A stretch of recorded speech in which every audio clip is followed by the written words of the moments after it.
The content you're about to enjoy comes from the archives of The Best You. We're devoted to the very best in personal development, with a platform and resources dedicated to inspiring and changing people's lives. At The Best You, we work with the world's leading writers and trainers on the evolution of the self, and people whose journeys have been affected by their work and words. These Best You EXPO talks are recorded in front of a live audience in a live event. We highly recommend that you focus on the message. As they say, what you focus on expands. Enjoy. Michael Neill. Michael Neill is an internationally renowned transformative coach and the best-selling author of many books. To name a few, The Inside Out Revolution, You Can Have What You Want, Super Coach, Feel Happy, Happy Now, Space Within, and so many other great books. I had the pleasure of training with Michael many years ago, my NLP practitioner course. He's good friends with Paul McKenna. Well, he's good friends with everyone. He's a fantastic guy, and I was honored to have Michael speaking at our first expo in London. He has a very well-known and seen TEDx talk, Why Aren't We Awesomer? And I would highly recommend you listen to his talk because Michael is phenomenal at what he does. He's probably considered one of the best coaches, if not the best in the world. So thank you so much. I hope you enjoy. Michael Neill's talk is called Bringing Out the Best in Yourself and Others. Enjoy.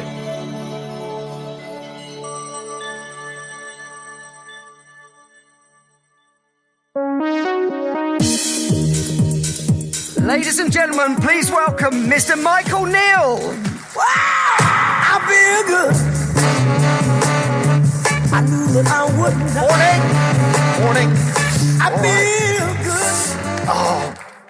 So I thought, what with this being the Best You exhibition, that might be a nice way to start today, would be looking at what that might mean. Right? I mean, it seems obvious enough, the words, we recognize each word, best, you, exhibition. I mean, but one of the things about finding the best you, bringing out the best you, being the best you, performing at your best, is it's much more about how things look to you than what you do. So I don't know, I was told there's a similar expression in cricket to in American baseball. But in baseball, when apparently the hardest thing in sport to do is to hit a baseball coming in at 90 miles an hour. Great athletes, cross disciplines, can't do it. It's a very particular skill. And when a hitter is hitting the ball really well, what they actually say is that they're seeing the ball really well. So when you're not seeing the ball well, it's like trying to hit a walnut coming in at 90 miles an hour. When you're hitting the ball well, it's like trying to hit a grapefruit being soft-tossed, from 5 feet away. It's easy to do it when that's how it looks to you. Well, what makes it easy to perform at your best isn't so much to do with okay, I've got myself psyched into the right state and I'm in the best state of mind and I am ready. Right? It's much more actually about what you see. That if it's coming at you slowly, it's very easy to respond. If it feels like there's so much things coming at you, it's harder to respond. Does that make sense? So that's what I want to talk about this morning. And specifically, I want to talk about the yourself bit. That's why I've got little brackets around it. Because really, there are two selves. There are two me's. There are two yous. There's the little you, the personality, the one with the name, the one with the reputation to uphold, the one who's worried about what people think about you, the one who's hoping that you come off well, right? You know that you, right? Yeah? Yeah? And then there's what I would call the real you, the big you, the capital S self, that was there before your personality even formed. That was there from the moment you came into this world. That hasn't changed no matter what's happened to you. in life. We could call it the spiritual self, if that word doesn't scare us, which simply means the formless. It's not yet formed. It's not the form that you are taking. It doesn't look the way your body happens to look right now. It doesn't change as your body changes. It doesn't change according to whether you were brought up as a Tottenham Hotspur fan or a Man United fan, right? I married into Tottenham Hotspur, so that's my team, right? But for whatever reason, like my son was born into it. So I married into it, he was born into it. And I remember age 3 at a bus stop going to a match when we used to live over here. I remember him saying, there were guys in the kit, the yellow kit and the black kit. And he said, "Daddy, do we hate the yellow ones or the black ones?" Right? That's the learned self. That's the learned you. That you will never be good enough, no matter how much work you do on it. That you's never going to be a great performer. Might get really good, but is never going to be great because it's not really you. It's the character you've learned to take on. Now, you're not doing it on purpose. You're not faking it necessarily on purpose, though sometimes we do, right? Fake it till you make it. Here's the problem with fake it till you make it. How many of you from time to time feel like a fake? It's because you are. In that moment, you're pretending to be other than you are. And of course you feel like a fake. You should. But there is an authentic you that is ever present underneath that. And that's what I want to look at with you guys. Would that be okay? Would that be a good use of our time? This means yes. Even here in England. All right. Okay, so it goes a little something like this. My daughter actually has a t-shirt that says, "It's something like this, but not this." And I think it's like meant to be an expression of teenage angst. But for me, I think it's just a great way of pointing to the metaphoric nature of what we talk about. Right? We can't really get it right, but we can point to it. I can't really tell you the truth about who you are, but I can talk about the truth of who we are in a way that maybe you'll get a feel for it. And that's really the best thing you can do. If you want to get the most from our time together, just get a feel for this.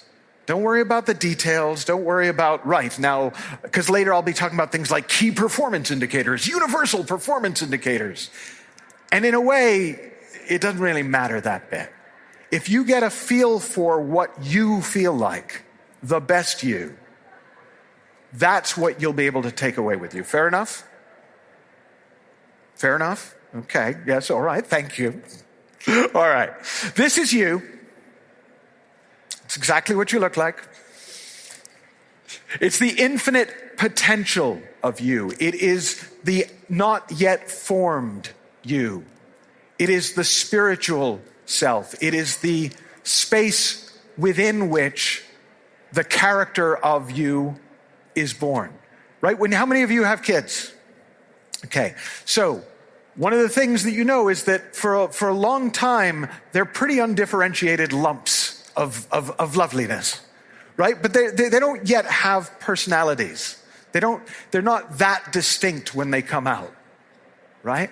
They're still of the infinite potential.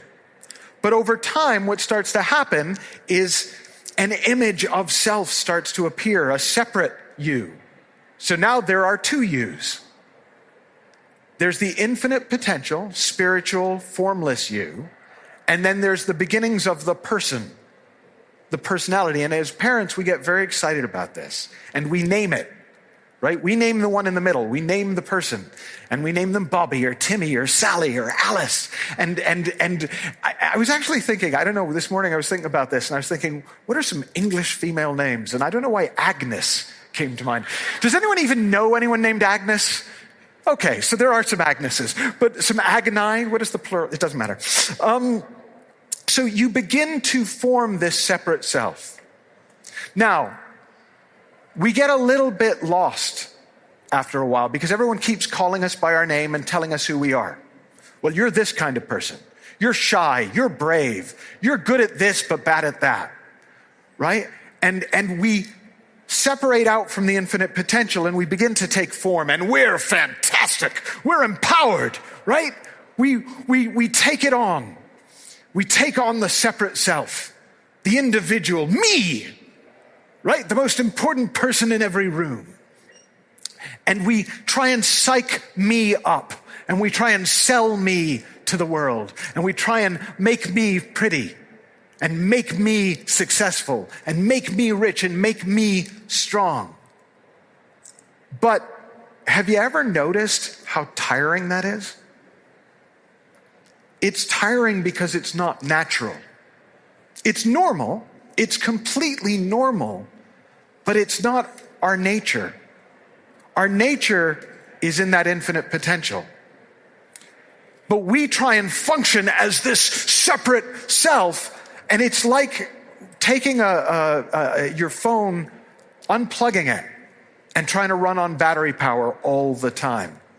You know, at a certain point, you get diminished function, right? The phone still works, but the light's a little dimmer, right? Not all the functions are available. How many of you know that experience for yourself in your life, right? That's what it is to try and make it in life as this little you, as this separate self. And you go on seminars and you feel good because you pump that little you up and you learn how to talk about that little you in ways that it impresses people and all of that. But boy, the second you stop propping it up, it starts deflating. Okay. Now, at some level, you probably have gone along to speakers, you've read books that have talked about a spiritual element to life. And for some of you, you went, oh, okay, yeah, that sounds familiar. I sort of know there's more to life than me. But then for a lot of us, we kind of have some bad experiences with that, right? It kind of means something else to us. And we kind of throw the baby out with the bathwater and go, you know what? I don't want my life to be about some judgmental guy in the sky or whatever it is. And we lump it all together. And we reject spiritual because we make it about religion. We reject this true self because we think it comes with a set of rules that we may or may not want to buy into. Well, at some point, if you're lucky, you get reintroduced to the infinite potential. You get a glimpse of what you're really like. How many of you have had at least a glimpse of who you really are? Okay. And that's kind of exciting. It's like, oh, that's what it feels like to be plugged back in. It feels really good to be plugged back in. I feel a sense of being at home. I feel a sense of being available again. I feel a sense of being renewed, recharged, right? We even use the phrase recharged. We've recharged our batteries. And we start functioning now as designed. It's not that this separate self doesn't exist, but it's designed to be part of the larger whole. It's designed to be part of nature, not the force of nature. Right? We're part of life, but we're not life. We're part of spirit, but we're not it. We're part of it. And we work really well as part of what I would call a universal mind. Right? We're part of this larger whole. And it has an intelligence to it. It has a sort of a perfection to it. Right? One of the things that I always just found really interesting, there's a giant fairy walking past in my line of sight. It's very odd. You'll to know what that was. If I am hallucinating, maybe I'm hallucinating you guys. I don't know. Maybe it's all in my mind. This perfect intelligence does all the heavy lifting. Right? So I have a lot of friends who are surfers living out in LA. And one of the things that they always point to is the fact that no matter how good you are at surfing, it's the water that's holding you up, right? No matter what a great surfer you are, if there's no waves, you're not going anywhere. Well, that's what this universal mind is. This is the waves that you surf. This is the wind that fills the sails. Well, what are the sails made of? Well, the sails are consciousness, right? Your consciousness is what life comes through. And it comes either through from this universal mind, or it comes from our brain. And it comes via thought. So we have thought in our consciousness, and that's our experience of life. We experience what we're thinking. So if right now you have a lot of thought about noise in the hall, you have a lot of thought about where's he going with this, you have a lot of thought about whatever, that's the experience you're having. You're experiencing that little thought in consciousness. If right now, for whatever reason, you're quiet up here, and you've got that feeling of being plugged in, that feeling of being at home, well, that's what's in your consciousness right now. That's your experience of life. And whatever's in that circle, whatever's, in that little consciousness, that's life as we know it. Now, this is when things are going great. This is you at your best. This is when you're working as designed. You've got just the right thoughts for the situation, right? You don't have a lot of extraneous thinking. You're thinking what's appropriate to the conversation. If I'm having a conversation about being the best you, then I'm having thoughts about being the best you. I'm not having that many thoughts about lunch or about world hunger or about what am I going to do later when I get back to work next week about this. I've just got the thought about what's in front of me. I've got the thought about the tennis ball coming in that I'm going to hit. I've got the thought about the golf ball that I'm lining up to hit. I've got the thought about the person in front of me and what they need and how I can help them get it. But we don't all function like this all the time, do we? This one means no. Okay. No, we function a lot more like this, right? We have so much on our mind that there's no room for mind.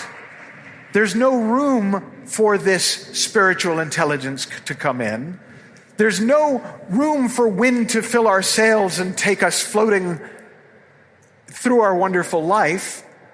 We just have the weight of the world on our shoulders, right? How many of you know that feeling? Okay. Well, what it is that on top of your thinking, you have more thinking. And more thinking and more thinking, and you can take that top arrow up into space. We have so much on our minds. And there's a very particular kind of thinking that tends to fill our minds. And it's thinking about our thinking. It's thinking, I shouldn't be thinking that. I should be thinking this. I should be thinking positive thoughts. I should be thinking loving thoughts. I should be thinking about what a positive and confident and amazing things, not about how awful this is going and how bad it is and why am I a bad person. And that thinking about our thinking can go on forever. And so the problem with trying to improve ourselves is we're trying to improve the wrong self. We're trying to improve this guy. This guy's never going to pull it off. So instead of opening up to who we really are at a deeper level, we get more and more separate. We get more and more into a bubble of our own thinking, not a Clinton bubble, but just a neurotic, self-important, egotistical bubble. How many of you know that one? Or know somebody else who gets into that mess, right? Okay. Well, here's the thing. This is kind of how it works. It's something like this, but not this. All right. So we've got a brain, right? If I'm going too fast, let me know, right? We've got a brain and we think. And when we have a very limited consciousness, our entire world is just what's in our head. Like we don't even notice the people around us. We're just in our thoughts. How many of you have been at dinner with somebody who did not know you were there with them? right? That's because they were, for that moment, in that little bit of their own thinking. They were in that separate self's head, and that was their whole reality. Now, at some point, we wake up to it a little bit, our consciousness expands, and we kind of notice that we're thinking. And at least then we can sort of try to do something about it, right? We try and bring our attention back to the person. We try and bring our attention back to the baseball coming at our heads at 90 miles an hour. We try and focus. How many of you are really good at refocusing? Few people are. Most people aren't. It's hard. But see, here's the thing. As we expand our sense of self wider and wider, we start to see that even though we're still living in a world of thought, more and more of that thought is coming from the universal mind. It's coming through us. Here's the difference between your thinking and thought from the universal mind, right? Your thinking, if consciousness is a sail on the sailboat, your thinking is trying to move the boat like this. And the sail's going, right? It's not that you can't get anywhere. It's just hard and it's tiring and it's unsustainable. Well, as you make more room for the universal mind to come through, for this universal intelligence to come through, well, then the wind takes you. And your job as a sailboat is to be available to the wind.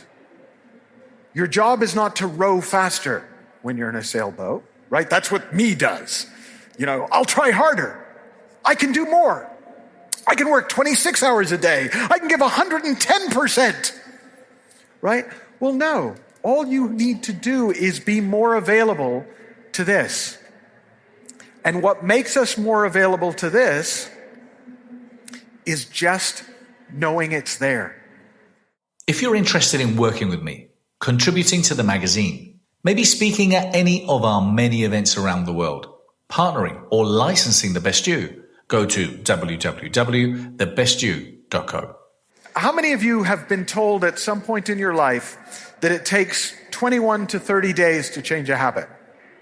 Okay, bollocks.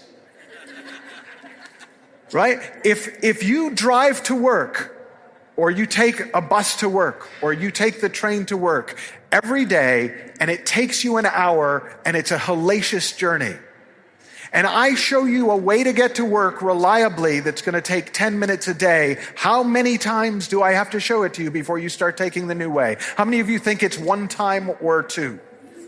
Right.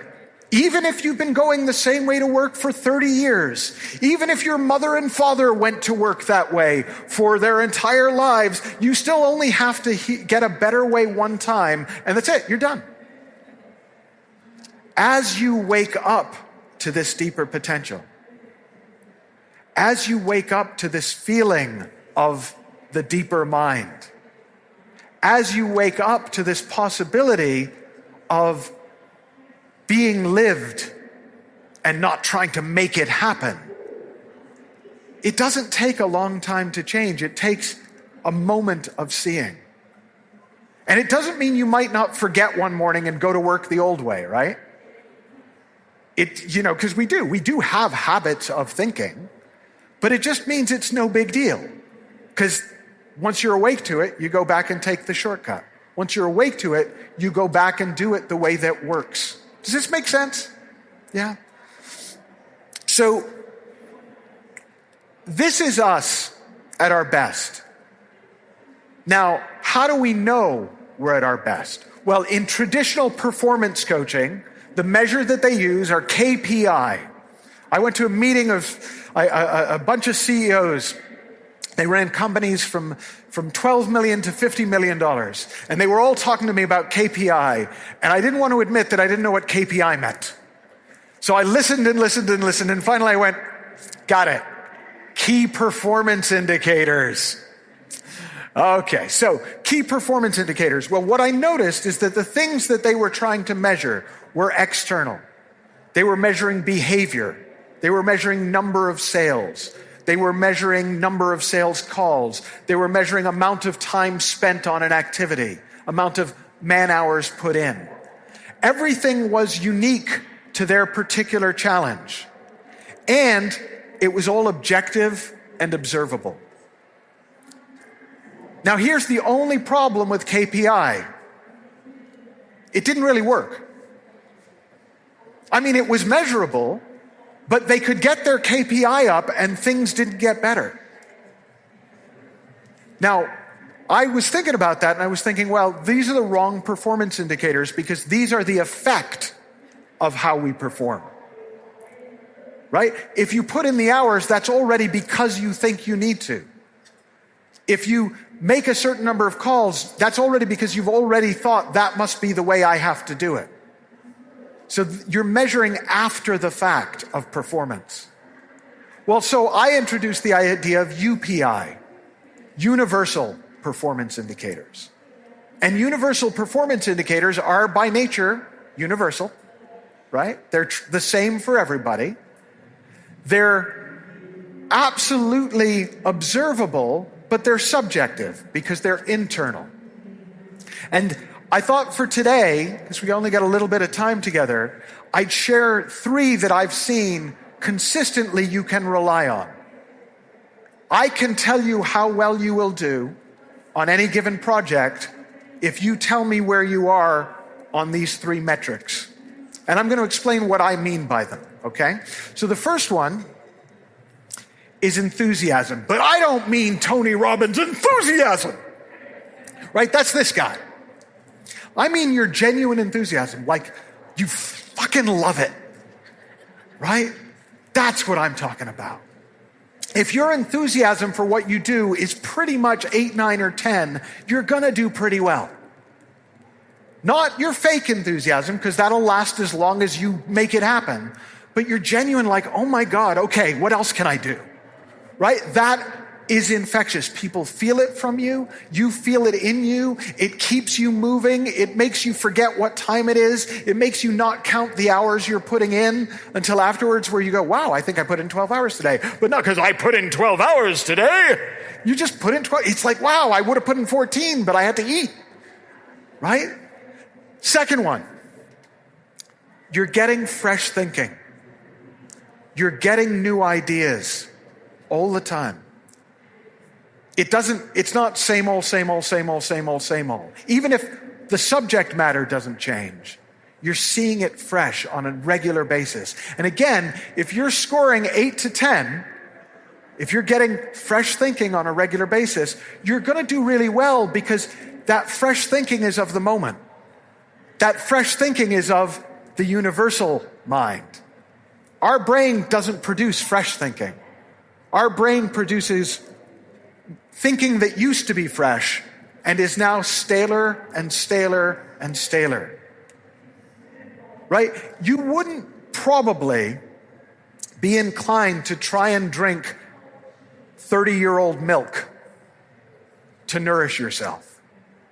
But I meet people all the time who are still trying to motivate themselves with a good idea they heard 30 years ago on a seminar and wondering why it's not doing it for them anymore. Well, it's because it's not fresh anymore. But when we make ourselves available to the larger mind, when we allow ourselves to be the big you, the larger you, the spiritual you, we get fresh thinking by nature because our consciousness is available to it. Okay, third indicator. Goodwill. And what I mean by that is, how much do you actually have warm feelings towards the people you're working with? Whether your colleagues, your partner, your kids, your clients, your customers. Again, if you have a genuine warmth for the people you're working with, they will feel that. And they will respond to you, and they will be unbelievably forgiving when you mess up. And they will be unbelievably patient as you work through problems. And they will be unbelievably receptive as you try to help them. If you are at probably I'm making the numbers up, but like a 4 to a 7, then you'll have days where it goes okay and days where it doesn't. And as long as you do a good job, they won't mind. And if you can't even muster a 4, well, you probably hate your job, if not your life. Now, here's the thing about each one of these. They're internal. They're not stuff that happens to us. But this is where it gets a little weird, and I'm going to open up to questions after this, because I get this isn't the way we usually think about it. They're also not up to you. So, two ways of thinking about inner states of being: as a thermometer or a thermostat. I actually wasn't sure. Do you guys have thermostats like this here? Yeah? Yeah. Yeah, well, I know it's much lower here than on there. Yeah, I know. That's 72. God, lovely. Right? Now, show of hands, how many of you think that it would be better if we could use our states of being, like enthusiasm and our goodwill towards others and our insights, like a thermostat where we could turn it up when we want? Okay, how many think it would be better as a thermometer, as a feedback mechanism? Okay, well, I want to propose to you that actually it works 1,000 times better when you allow your state of mind to be a thermometer, not a thermostat. If you're not feeling enthusiastic for what you do, that's telling you you're not open to mind. You're not connected. You're in your brain. You're in your little self. You're in your little thinking, because enthusiasm is natural, right? Kids are enthusiastic about bloody everything till we make them stop, right? It's like being a puppy, right? I was just staying with some friends, and they've got a Great Dane puppy, and like everything is the best thing, right? It's like, oh, plastic bag, mom, toy, right? That's our natural state. I'm not suggesting you need to be hyperactive, but if you're not feeling some of that towards life, you're up here. You're living in this thinking. You're shut down. The thermometer is telling you you need to open back to your real self. You don't want to try and fake it, because that's just even more thinking on top of your thinking on top of your thinking. You just want to open back up. If you're not getting fresh ideas, that doesn't mean try harder. Right? Some people know this study, but there was a study done about where people get their best ideas. Number one answer? The shower. Number two is going for walks. Actually, on the toilet was up there. Right? There's a friend of mine was giving a talk on this. I just love this. Apparently, after the talk, somebody came up and said, "So how long should my people shower?" Right? No, it's not a key performance indicator. It's that when we are off duty, when we let ourselves not think about stuff, when we let ourselves just hang out, fresh thought comes through. So if we're not getting fresh thought, that's a thermometer. That's telling us we're pretty disconnected. We're pretty unplugged. It is actually natural. This is really weird, but true. It is natural to be in love with every human being. If you look at a baby, they are in love with everything that doesn't scare them or dress like a clown. Right? It's our nature. But we learn, do we hate the yellow ones or the black ones? Right? We learn to pick and choose. We learn that if it's not safe to love people unless we're married to them or planning to have sex with them. Right? It's not true, but it is what we learn. Goodwill towards others is our natural state. And then we have all our thinking about why it's not okay and what they have to do in order to earn it, and blah, blah, blah, blah, blah, blah, blah. Thought. So it is a thermometer reading. If you are not feeling warmly towards the people around you, that's letting you know you're disconnected. You're cut off from the best you. You're cut off from the larger self. And that's the power of it. So here's what I'd like to do. I'd like to open up for some questions. And okay, we can start right in there. And let's talk about this. And remember, My goal for you, and what I'm suggesting would be an awesome thing for you, is just to get a feel for the difference between when you're in this expanded self, this you inside mind, you in the Clinton bubble of life, right? You know, this you, but inside the big you, and when you're cut off, when you're buried under the mountain of thinking. So great, go ahead.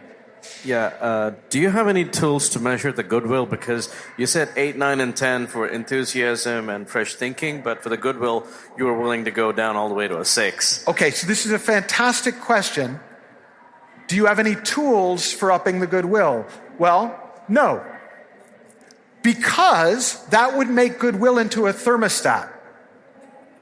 So that's like saying, do I have any tools for making the liquid go higher in the thermometer? No. But if I move the thermometer into a warmer room, it'll go up. So if I open up my consciousness, if I open up my mind, let's see if I can get back here. If I open back up to the larger self, if I let my mind quiet, I will naturally, the thermometer will go up. It's how it works, right? You understand how thermometers work, right? So you know, if I move it into a warmer room, it goes up. If I move it away from the source of the heat, it cools down. I understand that's how it works. Well, we work the same way. When we open up to source, to the universal mind, our hearts open, we warm up. When we close down into our little brains and think about it and think about it and think about it and think about it and think about it, it cools down. You're going to need the mic if you're going to... That's all right. See, it's just that we are putting numbers to them. I mean, I do understand it can go up and down, but at the same time, goodwill is so essential to to an organization, to a meeting, or to a project, to anything, right? And there are different people with different intentions when they're sitting down, and because some of them buy into a project, some of them don't. Okay. But then how do you actually know if they are into it or not? I'm not saying they can't fluctuate, but goodwill is important. But how do you know where they stand? So here's how I'm going to interpret and do the best with the question. The question, as I understood, can you hear him when he speaks? Okay, so we usually talk about goodwill as in, how do we get people to like us? How do we get people to feel warmly towards us? I am suggesting that is ass backwards. That actually the question is, can I find the goodwill in me towards them? Because that's the bit I've got any relevance to my life at all. And the truth is, you always can, because it's natural. Now, I'm not saying I always pull it off, right? I hate people, right? But I don't think it's a good idea, and I don't think I'm right. I don't cultivate that. I don't come up with reasons for it. I don't explain it. I don't justify it. I don't try to get other people to agree with me. Sometimes, but only like over a drink, right? I actually recognize that that's my limitation. I've gotten caught up in some thinking that's making it look like whatever they do is more important than my good feeling towards them. I'm getting caught up in the idea. There's a lovely metaphor I once heard for this. So imagine that, and this is I'll call this metaphor the metaphor of why self-improvement kills relationships. I'm so positive. This is lovely, right? So imagine it's a cool winter's night. I know this is hard to imagine here in London, but it's a cool winter's night, and you're in a slightly battered house with a beautiful roaring fire and a bottle of wine and your beloved next to you by the fire.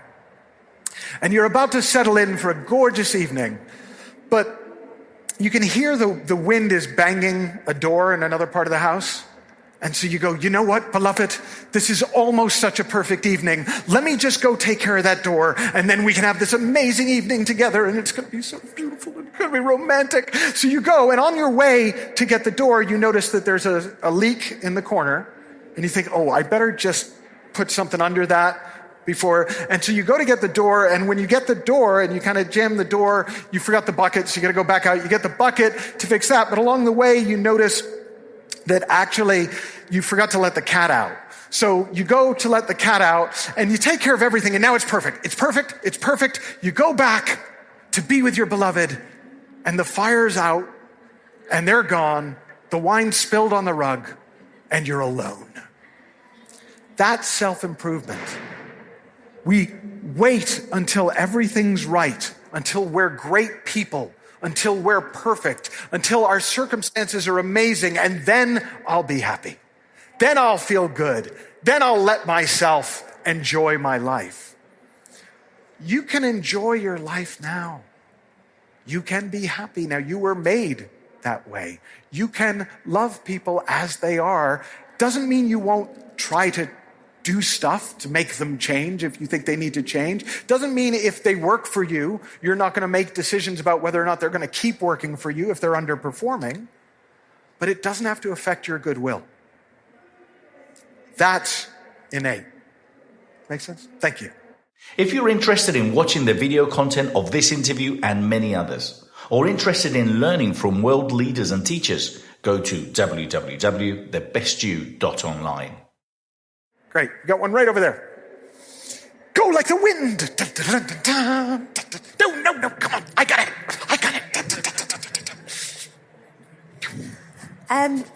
Going back to the thermostat and the thermometer. Mm-hmm. So if you're in the state of thermometer and your life is in flow and everything seems to be going the way it should, and then there's the outside influences of people that are on the thermostat that can, I think, maybe you'll correct me, affect your flow. And it's often can be through jealousy or through wanting to be better than you or wanting what you've got. How do you get past that actually affecting your thermometer? So do you want the good news or the bad news? Just lay it on. All right. Well, the bad news is you can't. The good news is it's not really that it's affecting you. And that's why you can't. So the way it works is we live in the feeling of our thinking. We don't live in the feeling of other people's thinking. We don't live in the feeling of circumstances. We live in the feeling of our thinking. So there are times where somebody is a bitch to you and you don't care. And there are other times where somebody looks at you funny and you want to kill them. True or not true? True. Right? So what that tells us is it isn't them. It's what's going on in our consciousness in that moment. Now, the more our consciousness is filled with our thinking and the more it's that little circle and that's all we can see, and then it goes thinking and then we think, oh God, I shouldn't be thinking that because that makes me a bad person, and suddenly yes. We're lost. And it really looks like it was them. And it really wasn't. Because in another moment where we were in a more expanded state, where we were in our flow, connected to mind, we would hear it. We might even think the thoughts, oh God, what a bitch. And that would be it. We'd be done. We'd be on to the next thing. Right, a friend of mine was telling me about Pete Sampras. This is a guy who's he does event, he kind of invented sports event marketing. Like he was one of the first guys to figure out that companies would spend a ton of money to sponsor sporting events. And so he was at an event and he was sitting with Pete Sampras and he said to him, you know, how is it that you were always so cool on the tennis court? So I don't know if you remember Sampras, but he wasn't like robotic, like I will not have emotion, but he was pretty chill.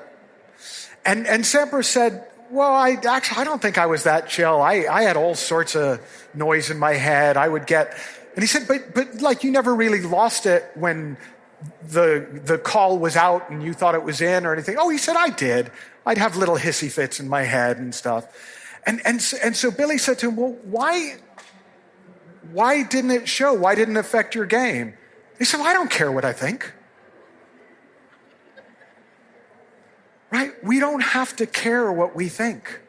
We don't have to believe everything we think. We can't stop the thoughts from coming into our head.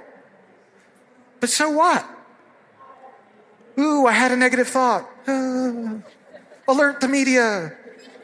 Right? It's only when we go, oh shit, I had a negative thought. Okay, right. I once was given a talk. This was actually early in my career, back when I was a kid and doing these talks.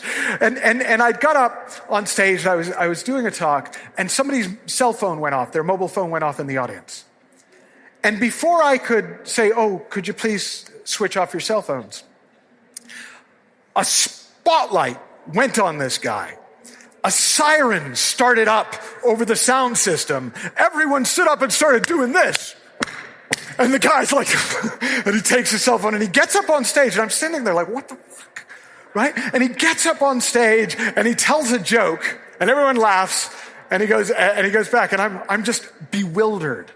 And they said, well, you see, this is what we've done to get people to turn off their cell phones. And I'm like, how about next time we let it ring? It would be less disruptive. Right? There's no problem with having a few lame thoughts go through your head.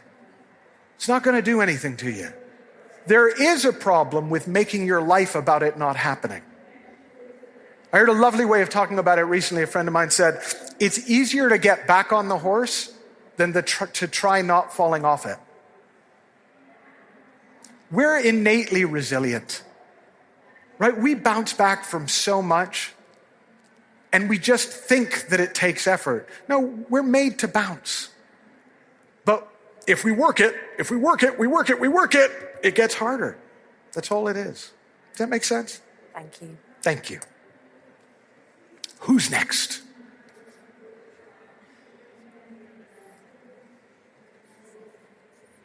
A stunned silence fell over the crowd. There you go, right at the back. Go.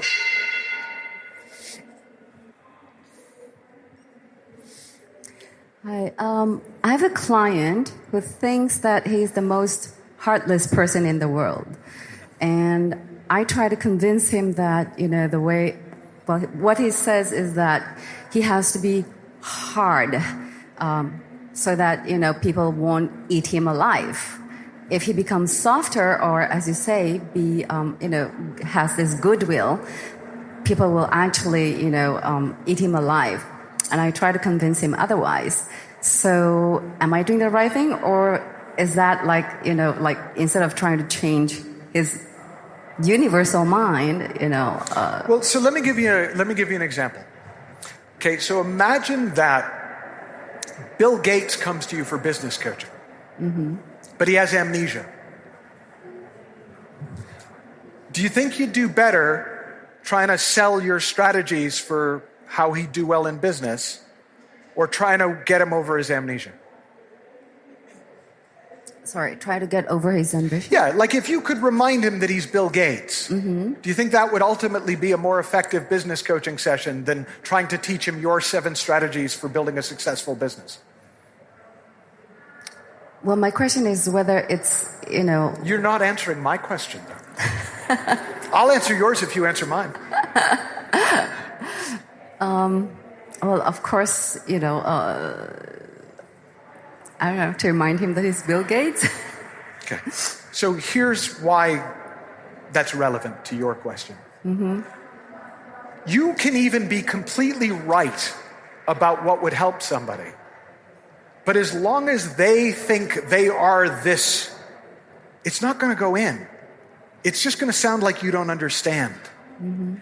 If you can help them remember who they are, if you can help him remember that before all his theories about why he had to be hard started, he actually was awake to life. He was actually a receptive human being. If he wakes back up to that, he will figure out for himself when he needs to put on a tough guy act and when he can stay open. But he says he's very happy being who he is right now, and that he thinks Well, that do is you- the best him. Right. Do you believe him? Of course not. Okay. So I'm sure that Bill Gates with amnesia will really try hard to convince you that he's not Bill Gates. So I can't, see, I'm in the same boat as you. I can't convince you that you don't need to fix that. Mm-hmm. But what I can do is maybe kind of point you towards when you are at your best with a client. Are you pushing and trying to change them? Or are you present and available to them? That's an actual question. Yeah, of course, not pushing. Right. So what the thermometer is telling you when you're pushing is, oh, I'm disconnected from my best here. I've gotten caught up in this idea that he needs to get this in order for me to help them. And if you reconnect and pull back and stop blowing in the sails and make space in your consciousness for fresh thinking, you'll get a brilliant idea. And you'll come back and you'll tell me, and I go, God, that was a brilliant idea. Why didn't I think of that? Does that make sense? Yes. Yeah. Brilliant. Thank you. Thank you. Yeah, we got one right up here. Right up here, right up here, right up here. Going, come up. Could you explain a bit more about the universal mind? Could I explain a bit more about the universal mind? Yes, but why? Like in other words, what is it that you would like to... Oh, you might want to leave that with her. Well, I found that curious that you know, now that we are in a world that is so much individuals and rights for the individual, that you went back to a Middle Age thought of universals. And I wanted to know a bit more what you think before I start thinking about what I think. Because Okay. I've studied philosophy. Yeah. So Okay. Yeah, the sure. connotation, it would be very philosophical. I'll have a go. Okay. Okay?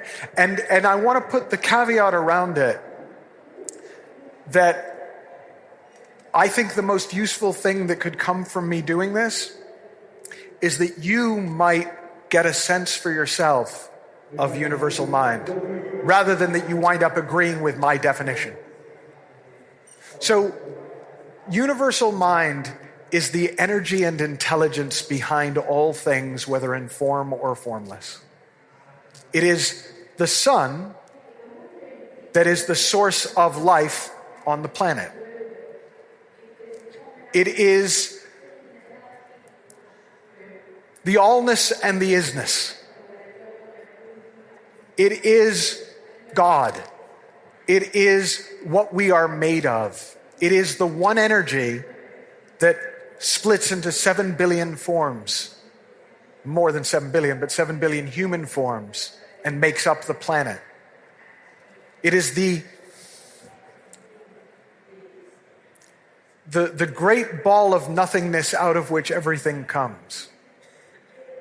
It's the fertile void into which everything comes into being. It is the spark of life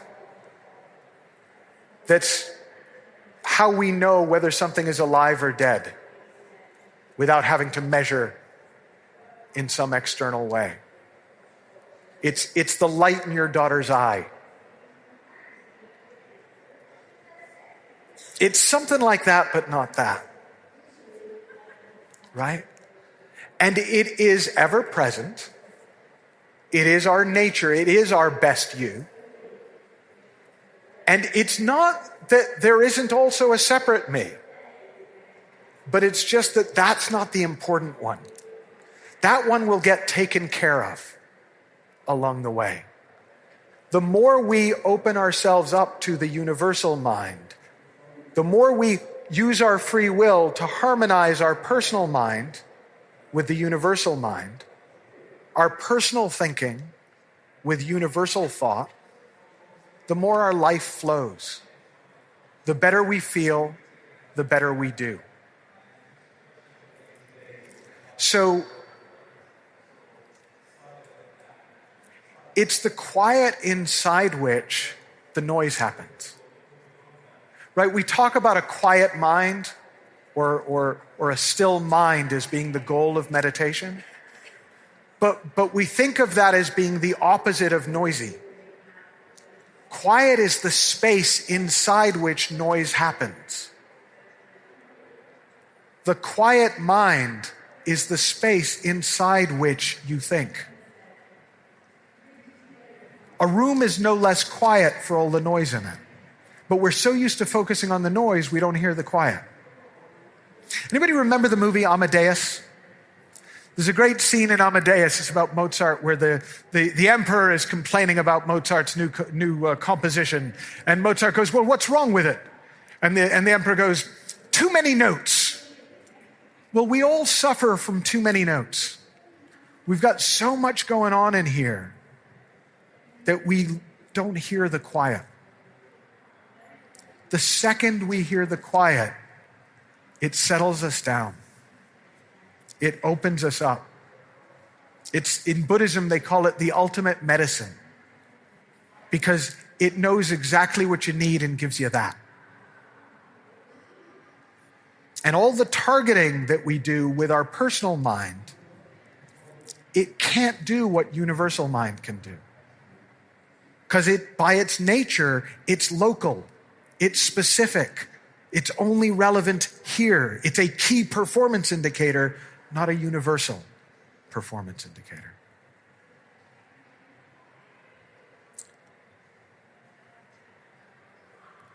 All right. Thank you. Thank you. We got time for 3 more if they're there. Yeah, we got one in the front row, and then you'll be next. When I say front row, I meant you. I'll try and think how to put this question. I'm curious.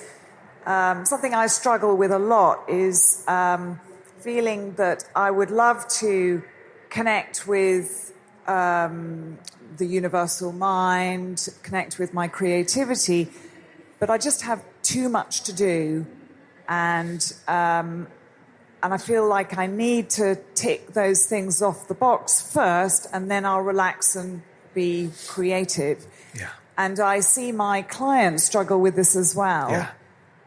And I'm really curious to hear how you kind of balance those two aspects. I was doing a talk last year, and one of the other speakers, one of the featured speakers, very successful person, got up and told the room, if you want to be happy, you need to get miserable. If you want to have 5% of your life that's really, really great, you've got to suffer for 95% of your life. And you're going to hate it like I hate my life. And you're going to hate people like I hate people. But that 5% is so good. And half the room, I swear to God, is going, okay. And the other half are going, what the fuck? Right? That was just an extreme version of what you said. The idea, and I get it, but the idea that we have to disconnect from love to find love, that we have to disconnect from our innate well-being to find happiness, that we have to somehow put off our innate health until we do all the right things that should make us healthy is actually insane. Now, it's not you, it's human beings. If you see through it, it's like the emperor's new clothes. When you see, holy shit, this makes no sense, you will find your clients magically all start to see that it makes no sense too, because it's just true. But you've got to see it first, right? And as long as it looks to you like the emperor is wearing clothes, it doesn't matter if you know the right answer is he's naked. But the second you actually see his willy, then you can help people. That was my message today. Make sense? Great, thanks. Here, give me that. You're next.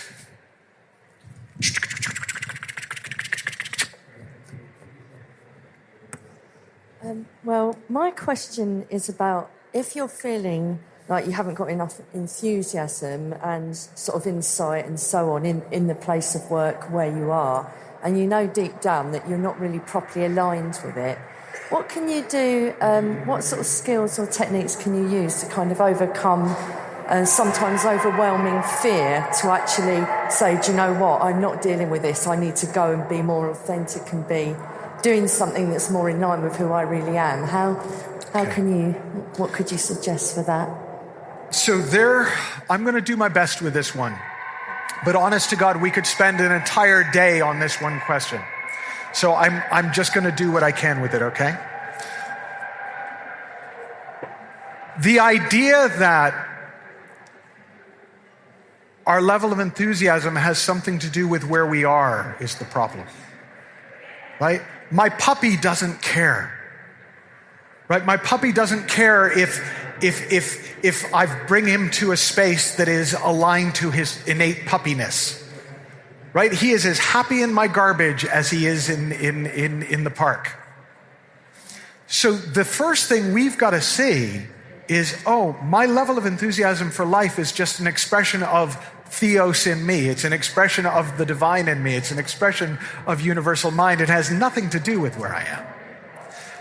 Now, when you start to be able to show up that way, where you're as happy walking to meet your beloved as you are when you're with them, well, then what happens is new thought starts coming in. And at some point, you start to go, why am I going in every day and getting hit in the face?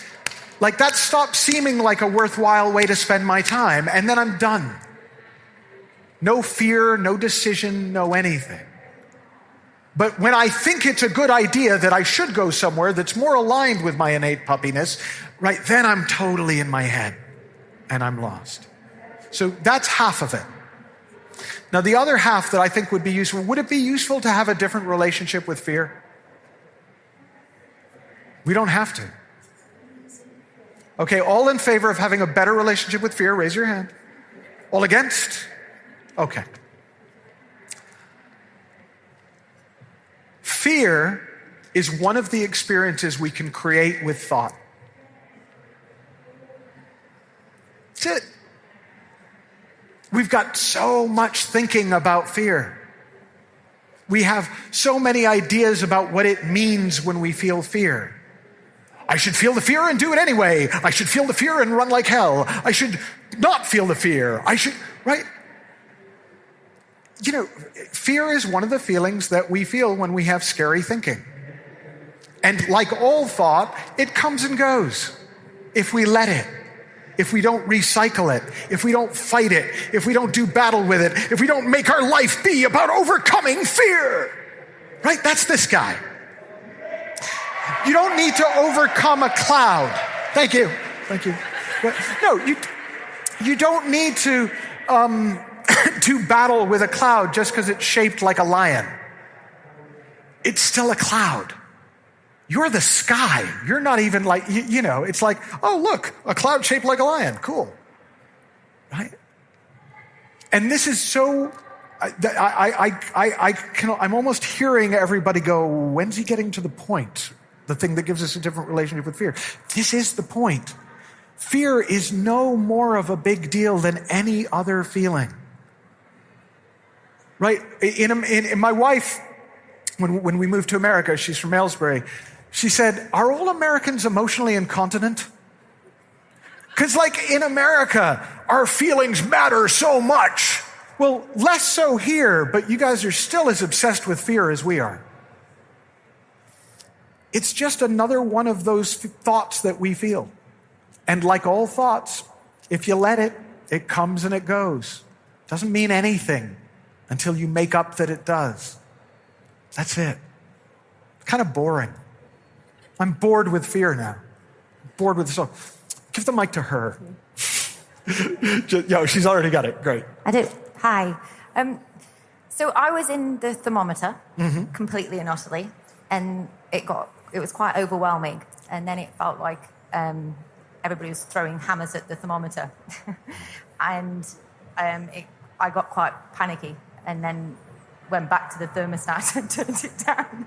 And I know what the experience of the thermometer is now, and I know I need to be in the thermometer, and I'm just having problems fully going back to the thermometer. Here's how I would say that differently. Okay. We're always in the thermometer. Sometimes the temperature's lower than at other times. It's a feedback mechanism.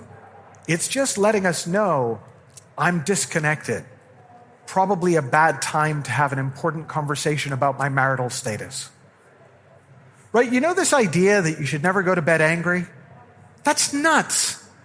That's basically saying you should talk about your most important relationship when you're in the worst state of mind possible. Right? It's okay. You will go up and down. But if you stop trying to stay up, you'll find that it's naturally buoyant.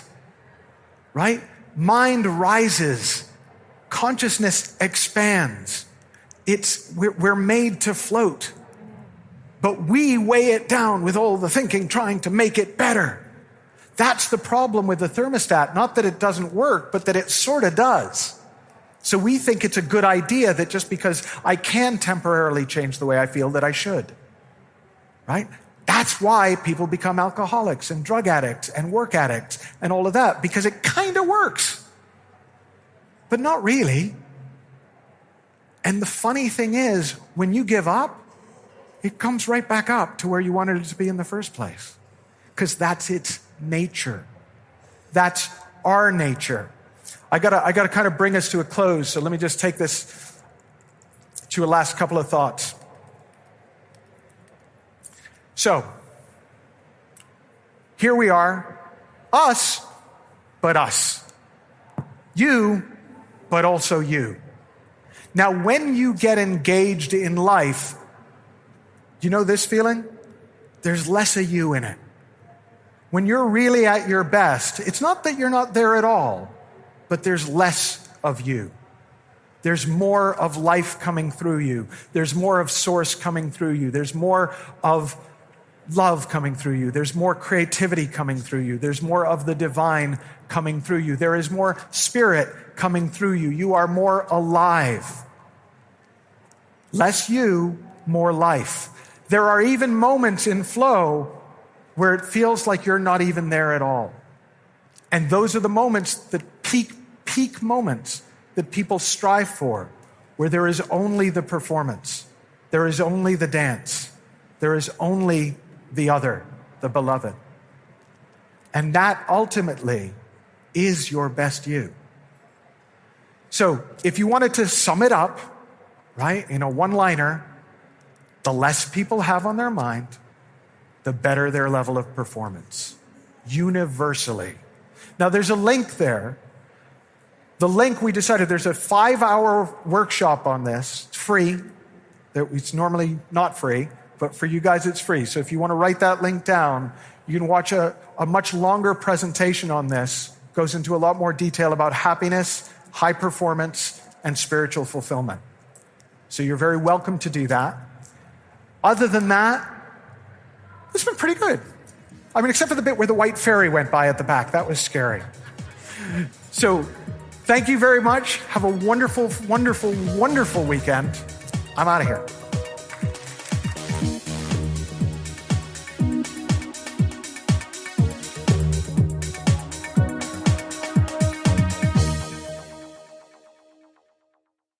For more information, go to www.thebestyou.co.